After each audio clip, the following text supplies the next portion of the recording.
What does it take to really make the changes starting tomorrow? It takes more than philosophical pronouncement. I know that. It also takes more than enthusiasm. I know we're hearing a lot about enthusiasm these days, but see, that just won't do the job. We're still hearing the old cliches of the 30s, right? To be enthusiastic, you must act enthusiastic. But see, that's not going to help. After you have leaped about, there are some things you got to do, or it isn't going to change. See, you can get all excited about lifting 200 pounds till you get to the gym. And then you need a new excitement. And the new excitement is called discipline. Major step to human progress. Discipline. Self-discipline. We might add one more word here, consistent. Consistent self-discipline. If we don't make consistent self-discipline part of our daily lives, the results we seek will be sporadic and elusive. It takes a consistent effort to truly manage our valuable time, or we'll be consistently frustrated. Our time will be eaten up by others whose demands are stronger than our own. It takes discipline to conquer the nagging voices in our minds, the fear of failure, the fear of success, the fear of poverty, the fear of a broken heart. It takes discipline to keep trying when that nagging voice within us brings up the possibility of failure. It takes discipline to admit our errors and recognize our limitations. The voice of the human ego speaks to all of us. It takes discipline to change a habit, because habits are formed a little bit each day, every day, every day. Once habits are formed, they act like a giant cable. They act like a nearly unbreakable instinct that only long-term disciplined activity can change. We must unweave every strand of the cable of habits slowly and methodically until the cable that once held us in bondage becomes nothing more than scattered strands of wire. It takes the consistent application of a new discipline, a more desirable one to overcome one which is less desirable. It takes discipline to plan. It takes discipline to execute our plan. Now, if discipline is the key word, and if discipline is the key action, then what exactly is discipline? One good answer might be that discipline is a constant human awareness of the need for action, and a conscious act by us to implement that action. Discipline is an awareness of the constant need for action and a conscious act to implement that action. If our awareness and our implementations occur at the same time, then we begin a valued sequence of disciplined activity. Now, here's the other side of discipline. If there's considerable time that passes between the moment of awareness and the time of our implementation, then that is called procrastination. Procrastination, doing it tomorrow instead of today. Procrastination, an almost exact opposite of discipline. The voice within us says, get it done. Discipline then says, do it now. Do it to the best of your ability, today, tomorrow, and always, until finally the worthy deed becomes instinctive. Procrastination says later, tomorrow, whenever I get a chance. Procrastination also says, do what is necessary to get by or to impress others. Do what you can, but not what you must. In every circumstance we face, we are constantly presented with these two choices. Do it now or do it later. Discipline and procrastination. A choice between a disciplined existence, bearing the fruit of achievement and contentment, or procrastination, the easy life for which the future will bear no fruit, only the bare branches of mediocrity. The rewards of a disciplined life are great, but they're often delayed until some time in the future. The rewards for the lack of discipline are immediate, but they are minor in comparison to the immeasurable rewards of consistent self-discipline. An immediate reward for lack of discipline is a fun day at the beach. A future reward of discipline is owning the beach. For most, we choose today's pleasure rather than tomorrow's fortune. So how can you get rid of the easy distractions? How can you keep your mind on what you're trying to do? How can you keep an attitude of doing it all and doing it now? How can you make the choice of discipline over procrastination? You've got to really work on your consistent self-discipline on a daily basis, or you'll find yourself distracted. Distracted by negative thoughts, distracted by negative people, and pretty soon, depending on the type of people you've associated with, distracted by your doubts within yourself. Never underestimate the power of influence and associations. And never underestimate the power of your own consistent self-discipline. It's easier to go to bed late, sleep late, show up late, leave early. It's easier not to read. It's easier to turn on the television than to open a book. It's easier to do just enough than to do it all. Waiting is always easier than acting. Trying is always easier than doing. Imagine what life would be like if we didn't have to make our bed in the morning, or keep our garage clean, or pay our taxes, or show up for work tomorrow. Wouldn't it be fascinating if we didn't have to do these things? Wouldn't it be fascinating? What do you suppose would become of us? You're right. Not much. The system we live in and contribute to is designed to make the easiest things in life the most unprofitable. Profitable seems to be the most difficult. Our world is and always will be a constant battle between the life of ease and its momentary rewards and a life of discipline and its far more significant rewards. Each has its own price, the price of discipline or the price of regret. We will pay one or the other.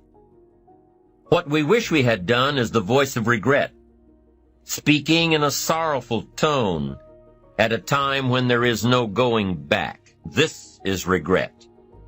No second chance. No what would I do differently. Choose one or the other, but both will have their price, the price of discipline or the price of regret. One costs pennies, the other a fortune. That's why action is so important. The smallest action, the least action. The action that you won't think will matter. It all matters. Take it. Because success is earned one day at a time.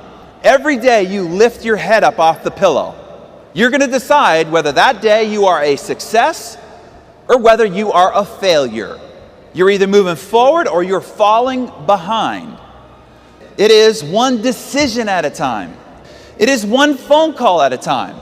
You know, the phone call you didn't want to make, the one that makes you a little nervous, makes your palms sweaty. Every one of those phone calls is determining whether you will be a success. One meeting at a time. Remember, Donald Trump said yesterday, the meeting he didn't want to go to, that one meeting changed his entire future. Every single meeting you decide to or decide not to go to determines your future. There's only one thing that will determine whether, at the end of a long life, you end up lonely, despondent, and broke, or you end up in a marriage of 50 plus years of incredible intimacy and great bliss.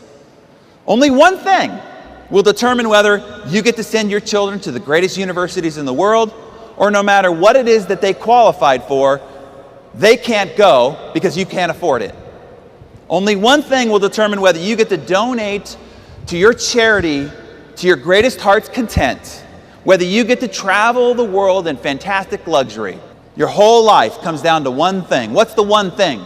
It all comes down to choices.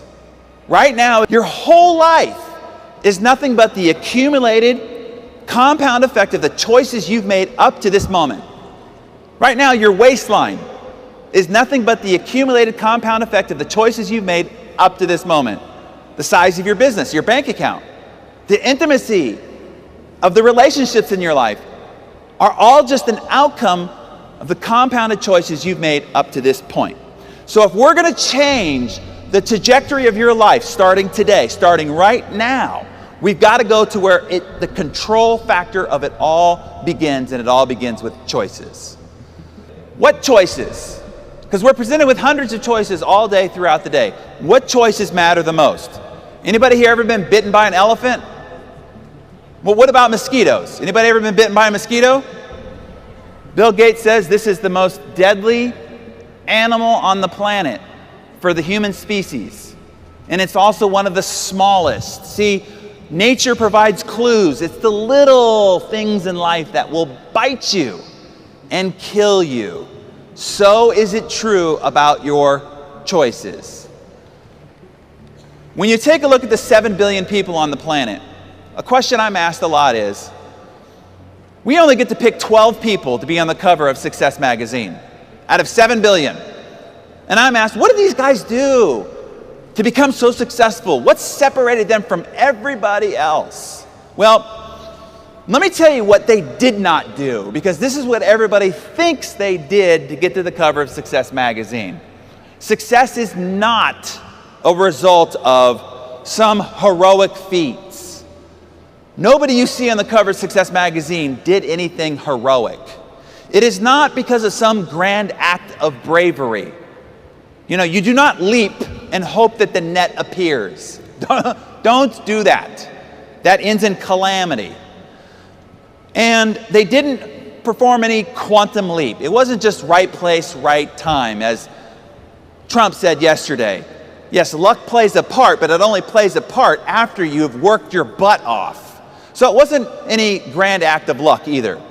Success is, if you're looking for the answer of what caused these people to get on the cover of Success magazine, success is a result of small, seemingly insignificant, moment-to-moment choices. The only thing that separates them from you is that accumulated compound effect of those little choices that created dramatic differences in results. Small little choices like at lunch, you're given a menu. And what is the menu? It's just a series of choices, right? Do you pick the hamburger and fries, or do you pick the salad? Now you're thinking, that doesn't seem like that big of a choice. I'm telling you, it is. Small little choices like, at the end of a long, hard day, do you stop by the gym and put in a workout, or do you rush home to catch your favorite sitcom? Small little choices like, in the heat of an argument with your spouse, do you walk out of the room and say, I'm not going to deal with this? Or do you spin on your heels, say you're sorry, and choose to make a moment of magic? Small little choices like, in a networking event, do you walk across the room and introduce yourself to that person? You're a little bit afraid to do so. Or do you hunker down in fear one more time? Small little choices like, at the end of a long day, do you put in a few more phone calls, or do you just simply call it a day? You see, these small choices add up to big, gargantuan differences in results. Let me give you a reference point in which to associate this with. If I were to give you a choice of a single cent, single penny, that doubles every day for 31 days, or 3 million in euro right now, right here today, how many people take the 3 million in euro? Okay. Well, let's say that you were paying attention and you said, small things add up to big results. I better pick the small thing. There's a clue there. And let's say that you pick the penny, okay?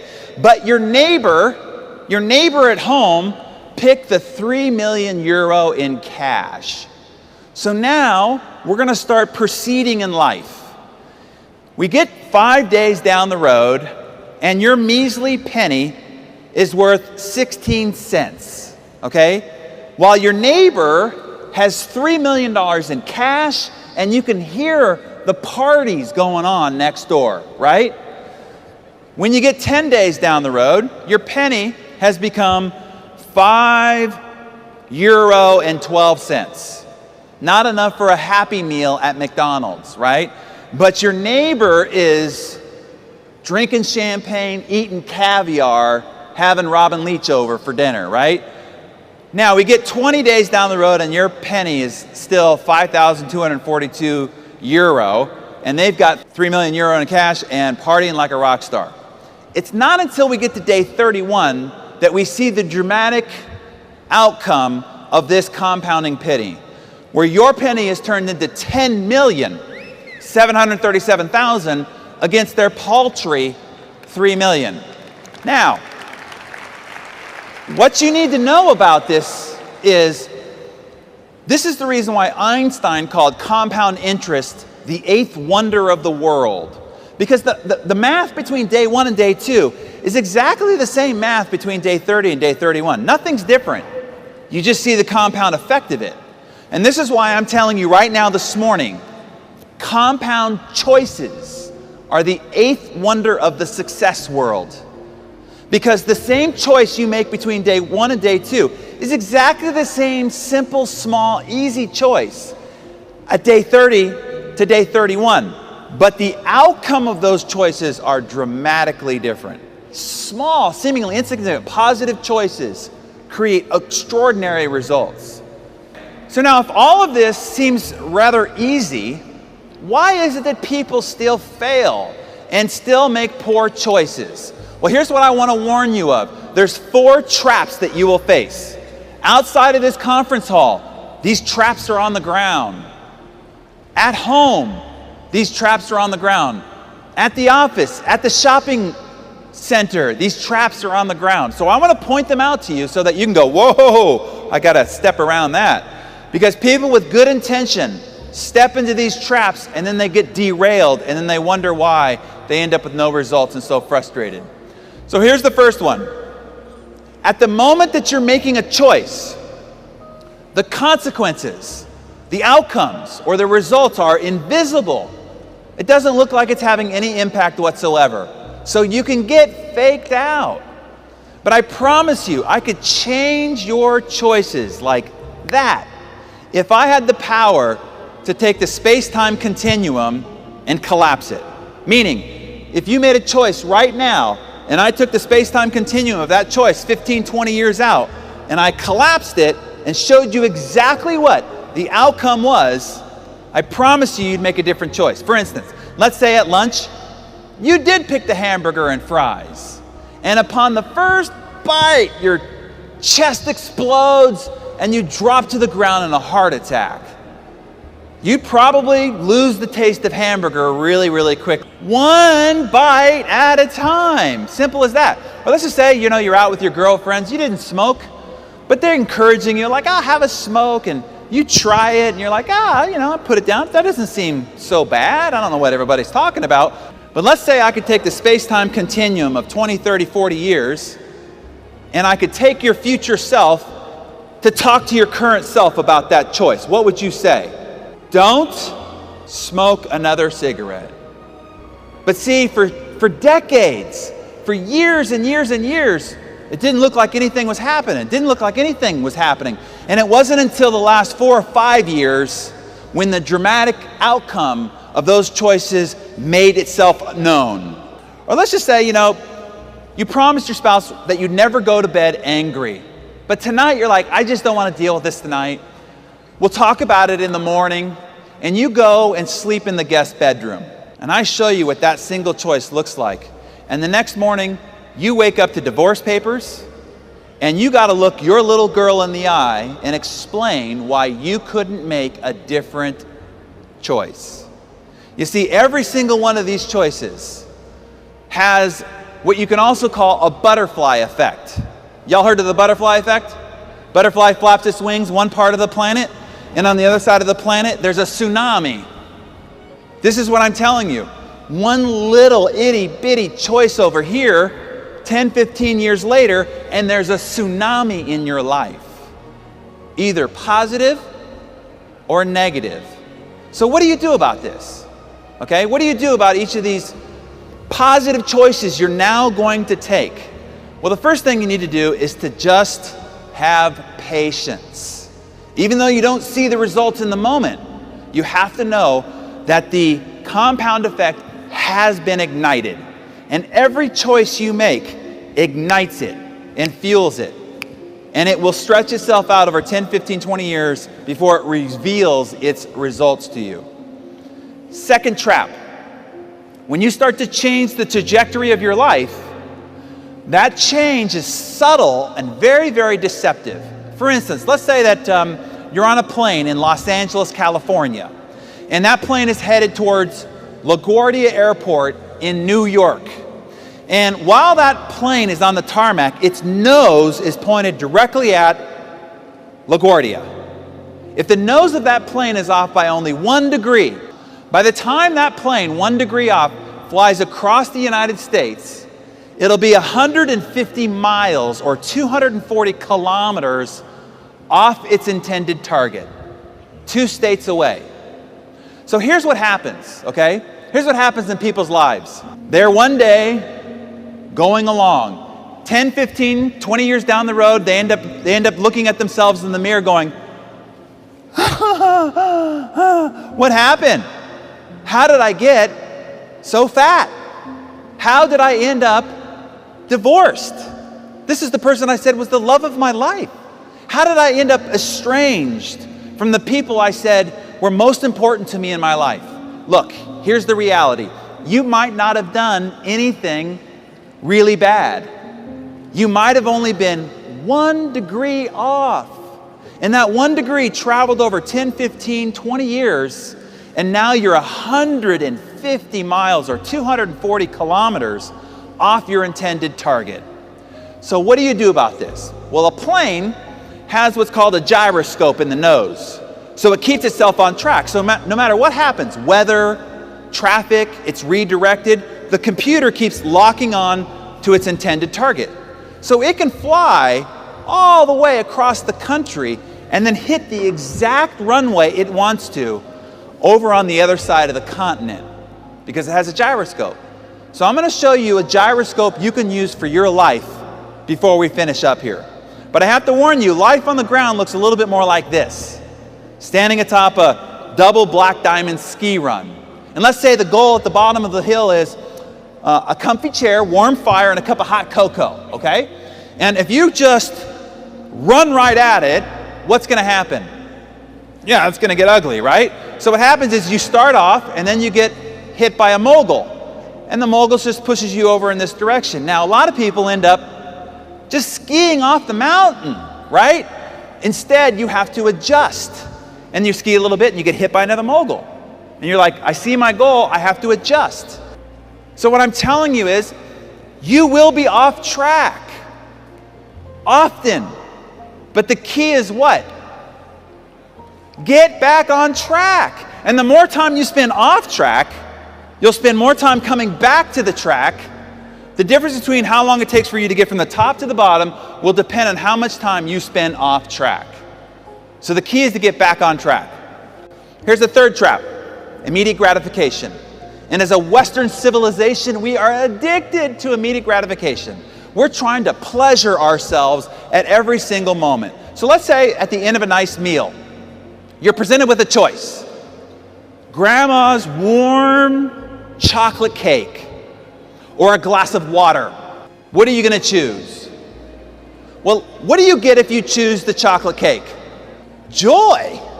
You get joy. You get like this oral sensation of epic proportion. That's what you get. What do you get if you choose the glass of water? Nothing. Right here, this is the biggest problem you will have in making good choices. Because if you make a poor choice, you're rewarded. If you make a good choice, you get nothing. And that is hard for our emotional and psychological selves to take. So what you're doing all day is you're walking through this minefield of solicitations on your immediate gratification. And your ability to have self-control and to withstand these solicitations is going to come down to a couple of factors. This is the great paradox that you have to understand. What gives you short-term pain?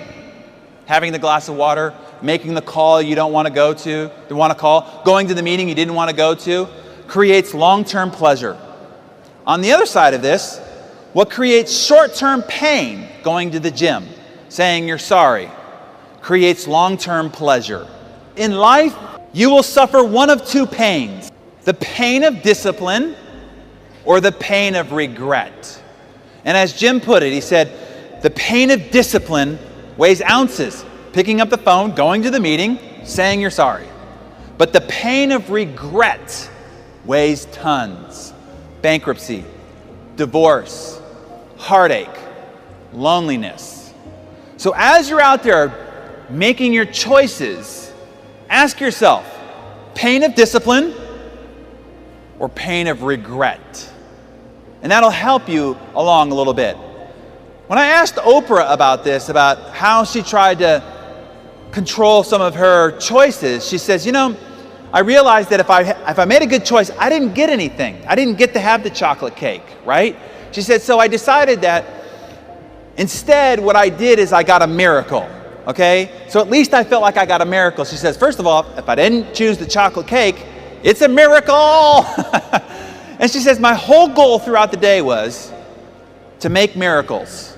And at the end of the day, I would just add up, how many miracles did I make today? Meaning, how many positive choices that I didn't want to make, but I made anyway, did I make today?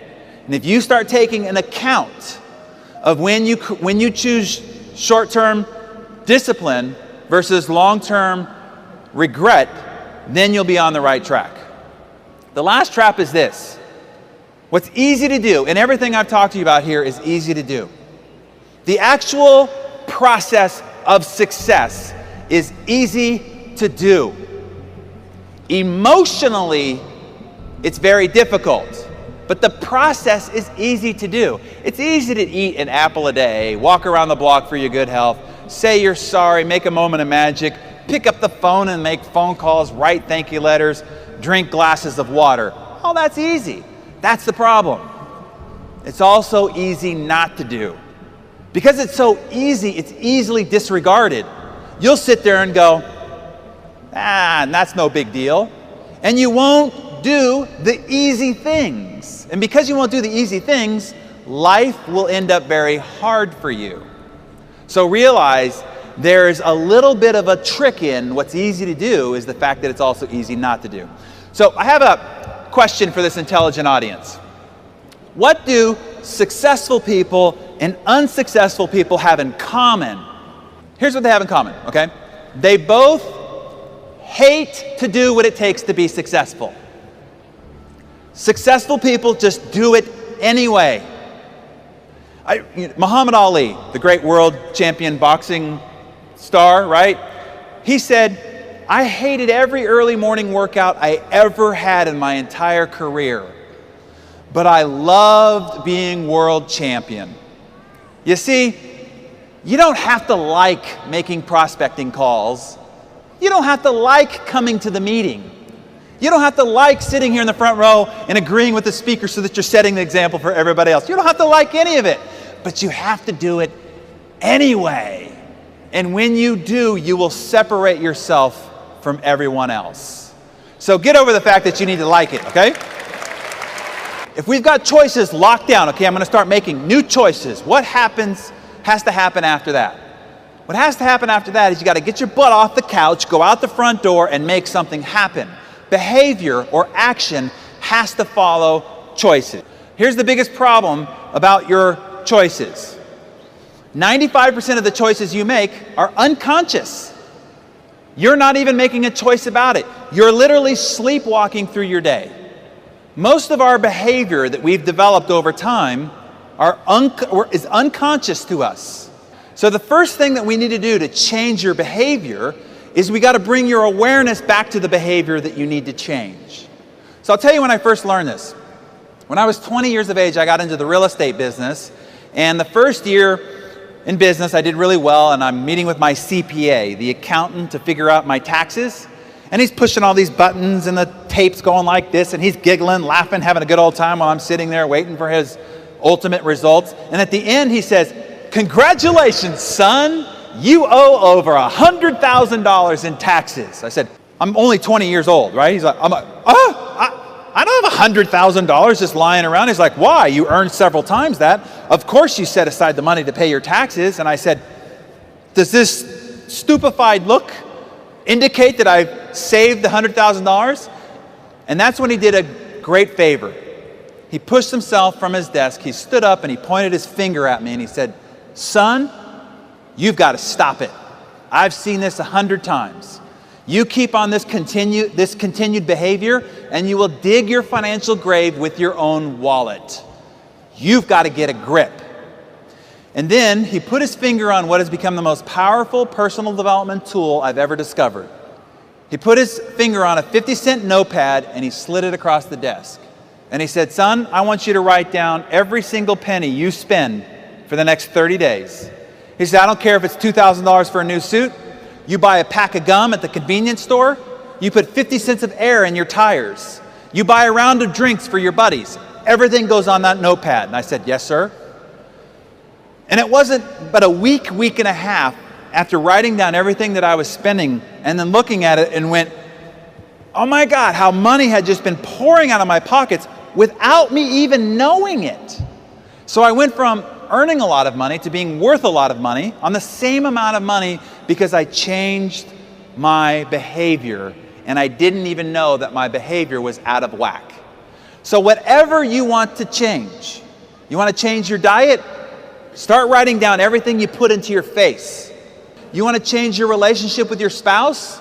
Figure out what her or his love language is, and every time you do that, write it down. I'm telling you, you'll get an acute idea of exactly how your behavior has been off track and exactly what it takes to get it back on track. So awareness is the first step of change. Now, behavior repeated become habits. Now I'm telling you, this is the key point. Choices that you start acting on ultimately need to become habits. Your habits will determine your life and lifestyle. If I watch you for a couple of few days and I notice your habits, I can guess your bank account within a few euro. I can predict your future. I can tell you the kind of relationships you have now and the kind of relationships you will have later when I observe your habits. Because habits are the expressions of who we are and how we live, and they determine all your results. So this is ultimately what we want to change, is changing your habits. Now, a habit is something, when you repeat a behavior, you develop inside your brain what's called a neurosignature. Or let's just make it less technical. Your brain is like gray matter, totally malleable, okay? You come into this world with no habits, none. You develop them over time with your repeated behavior. And it develops what's called a brain groove. And once you have that brain groove, once it's deep enough, now you can perform that act without ever having to think about it. That's how you can, 95% of your behavior becomes unconscious. And these habits, they start out like cobwebs and they become thick as cables. Now, the hard reality about changing your habits are good habits. They're hard to create, but easy to lose. You go on a 2-week vacation and don't run or work out, it's going to be really hard to start back up again when you get home. The other side of this equation is bad habits are easy to create and hard to lose. You go on a vacation with a friend who has this particular drink they like, and you start drinking it, and then you come home and you're still drinking it, and all of a sudden you're like, wow, I got this new habit that I never even wanted, and it's hard to break.